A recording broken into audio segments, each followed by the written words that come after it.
Hello friends, welcome to my YouTube channel literature quest. दोस्तों, आज के इस वीडियो में हम डिस्कस करेंगे हमारा स्क्रीनिंग का जो पेपर था। ये देखिए यहाँ पे लिखा हुआ है 2014। इसको हम लोग डिस्कस करेंगे। तो इसमें जो हम पहला पार्ट है इसका जनरल स्टडीज का, सामान्य अध्ययन का, उससे रिलेटेड कुछ 20 से 30 क्वेश्चंस को डिस्कस करेंगे। फिर जैसा आपका रिस्पॉन्स रहेगा उसी के अकॉर्डिंग, अगर आपका रिस्पॉन्स सही रहेगा देन इसका सेकंड पार्ट में लेके आऊंगी। वरना अगर आप लोग कहेंगे कि ये पेपर आप लोग पहले देख चुके हैं तो उसके अकॉर्डिंग हम आगे को अपनी तैयारी करते रहेंगे। तो चलिए शुरू करते हैं आज का वीडियो। और इसमें कौन कौन से क्वेश्चंस आए हुए थे, किस लेवल के थे, उनको हम देखते हैं। तो यहाँ पे इंग्लिश में भी दिए हुए हैं, हिंदी में भी दिए हुए हैं। तो देखिए पहला क्वेश्चन हम यहाँ से देखते हैं इसका। एक मिनट। हाँ, ये फर्स्ट क्वेश्चन है सामान्य अध्ययन भाग 1।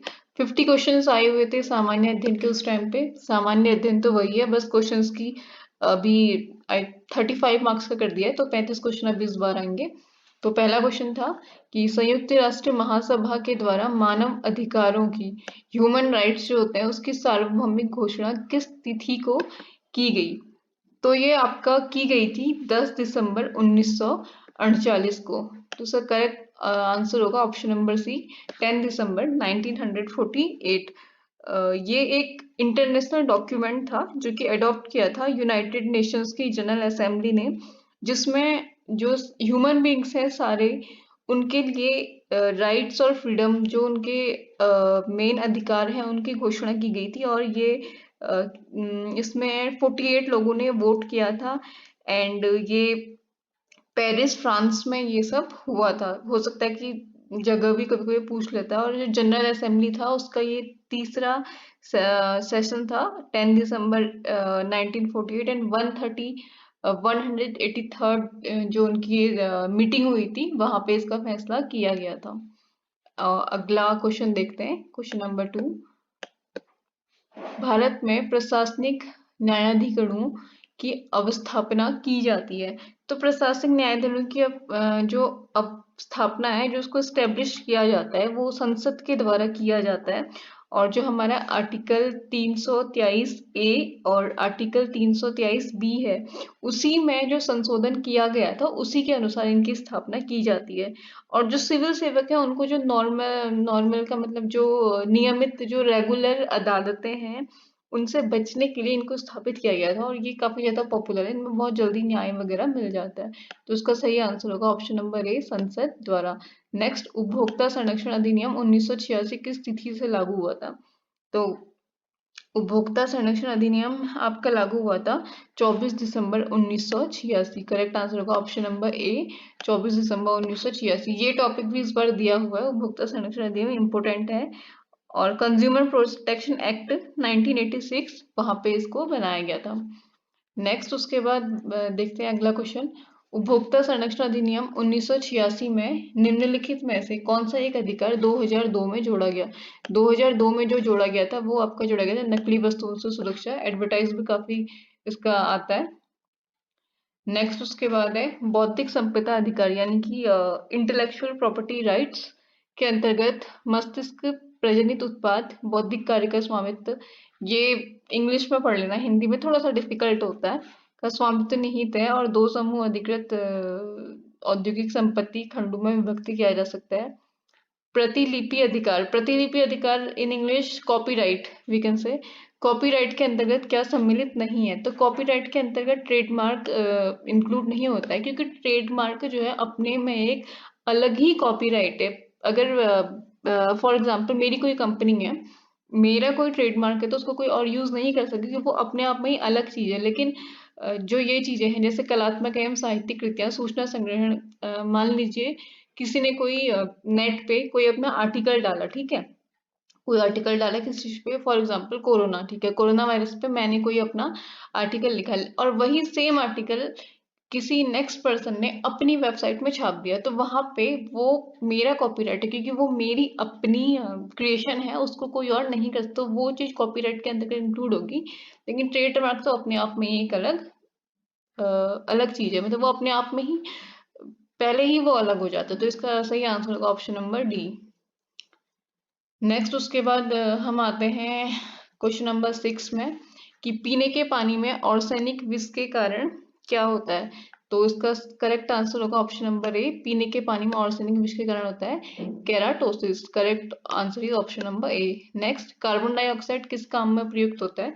तो कार्बन डाइऑक्साइड प्रयुक्त होता है आपका कोल्ड ड्रिंक वगैरह बनाने में, तो इसका आंसर होगा ऑप्शन नंबर सी, शीतल पेय बनाने में। जो एक ऐड आता है स्प्राइट का, उसमें देखना नीचे से लिखा हुआ होता है कि कार्बन डाइऑक्साइड यूज्ड, इस तरीके से कुछ उसमें लिखा हुआ आता है, तो इसका आंसर होगा option number C. Next, professor S N Swaminathan, जिन्हें हरित क्रांति का जनक भी कहा जाता है इंडिया में, इन्होंने गेहूं की एक परिवर्ती किस्म बनाई जो कहलाती है, तो उस किस्म का नाम था सरबती सोनारा। काफी कंट्रोवर्सी इसमें भी रहे थे कि उस टाइम पे, तो करेक्ट आंसर होगा हमारा ऑप्शन नंबर सी, सरबती सोनारा। नेक्स्ट क्वेश्चन, सूर्य के अंदर ऊर्जा का सर्वाधिक संभावित कारण माना गया है नाभिकीय संलयन। Correct answer is option number A, नाभिकीय संलयन या संलग्न। नेक्स्ट है हमारा, निम्न में किस खिलाड़ी ने विंबलडन 2014 के एकल मैच को जीता था? 2014 का तो शायद अभी नहीं पूछेगा, 2019-18 कुछ ऐसे पूछ सकता है इस साल। तो ये वाला जो जीता था आपका, ये नोवाक जोकोविक, इन्होंने जीता था। ऑप्शन नंबर सी इसका सही आंसर होगा। निम्न में से किसका एक हरित गृह प्रभाव में योगदान है? तो हरित गृह में जलवाष्प का हमारा योगदान होता है। करेक्ट आंसर होगा ऑप्शन नंबर डी, जलवाष्प। नेक्स्ट है हमारा क्वेश्चन नंबर 12, रेडॉन 222 जो फेफड़ों के कैंसर से होने वाली मृत्यु के लिए उत्तरदायी है, इसका स्रोत क्या है? तो इसका स्रोत होता है यूरेनियम। तो करेक्ट आंसर होगा हमारा option number B, uranium 238। Next 13 question, ozone परत की मोटाई किस में नापी जाती है? तो ओजोन परत को नापने की जो यूनिट होती है वो होती है Dobson. Correct answer is Dobson unit, DU. Next, निम्नलिखित में से कौन सा प्रोटीन दुग्ध में उपस्थित है? तो मिल्क में कैसीन प्रोटीन इंक्लूड होता है। करेक्ट आंसर होगा option number A. Next question में आ जाते हैं, निम्नलिखित में से कौन सा ट्रिप्सिन एंजाइम का स्रोत है? तो इसका होता है पेंट्रियाटिक रस। करेक्ट आंसर होगा हमारा ऑप्शन नंबर बी, पेंट्रियाटिक रस। नेक्स्ट है, भारत में हरित क्रांति के जनक, तो सही आंसर है स्वामीनाथन, वो सरबती सोनारा वाले। नेक्स्ट, राष्ट्रीय आय का, भारत की राष्ट्रीय आय में किस क्षेत्र का सर्वोत्तम योगदान है? तो राष्ट्रीय आय में सर्वोत्तम योगदान तृतीय क्षेत्र का होगा ऑब्वियसली, कोर्स प्राथमिक से कृषि वगैरह में तो कम ही योगदान होता है। नेक्स्ट है, विश्व बैंक का प्रधान कार्यालय कहाँ है? तो ये है वॉशिंगटन डीसी में। करेक्ट आंसर होगा इसका option number B, Washington DC. Next, कृषि उत्पादकता के निर्धारित कारक हैं। तो कृषि उत्पादकता के निर्धारित कारक भूमि भी है, श्रम भी है, पूंजी भी है, तीनों में से कोई भी एक चीज नहीं होगी तो उसकी उत्पादकता में अंतर आएगा। तो इसका करेक्ट आंसर होगा ऑप्शन नंबर डी, उपरोक्त सभी। नेक्स्ट, इसके बाद क्वेश्चन नंबर 20 देखते हैं, भारत में जन्मे वैज्ञानिक डॉक्टर संजय राजाराम, जिन्हें 2014 का विश्व खाद्य पुरस्कार मिला है, वो किस देश के नागरिक हैं? तो वो है मेक्सिको के।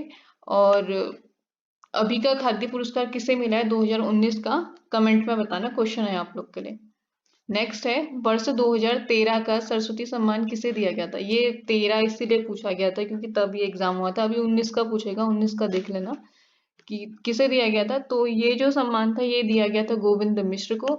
सरस्वती सम्मान क्या होता है? सरस्वती सम्मान जो भी 22 लैंग्वेजेस है, 22 भाषाएं हैं संविधान ने जिनको मान्यता दी है, उनमें कोई जो वर्क होता है लिटरेचर से रिलेटेड, उसमें सरस्वती सम्मान दिया जाता है।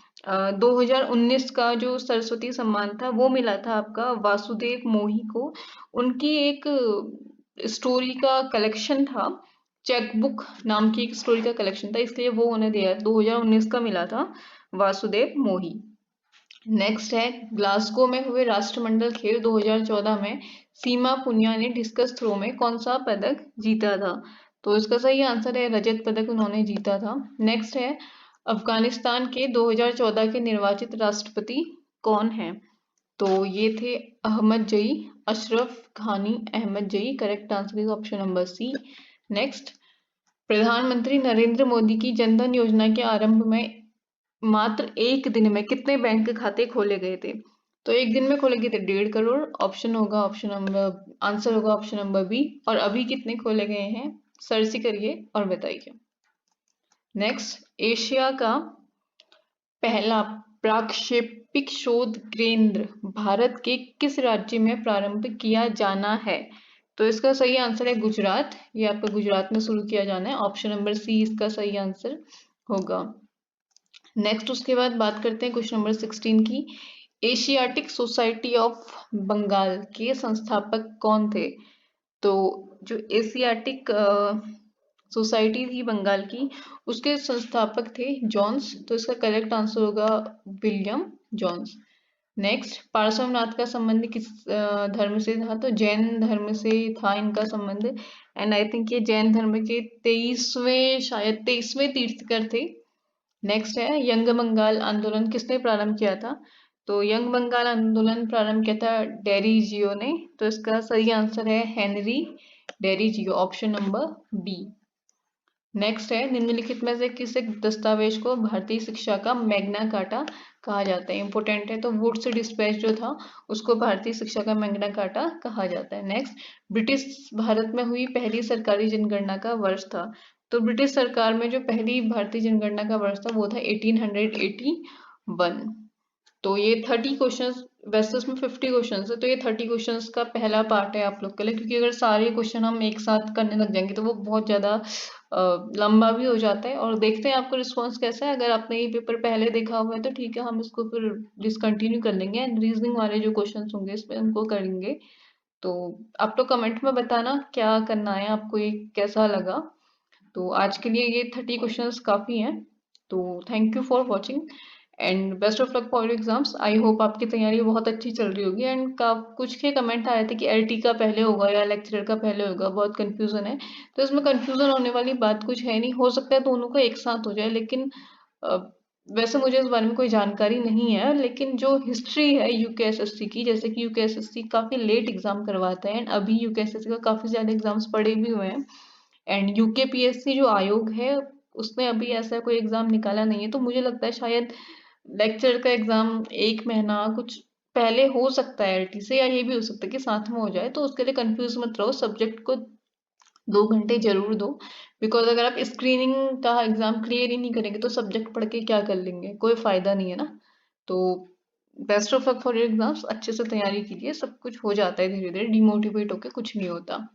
So thank you.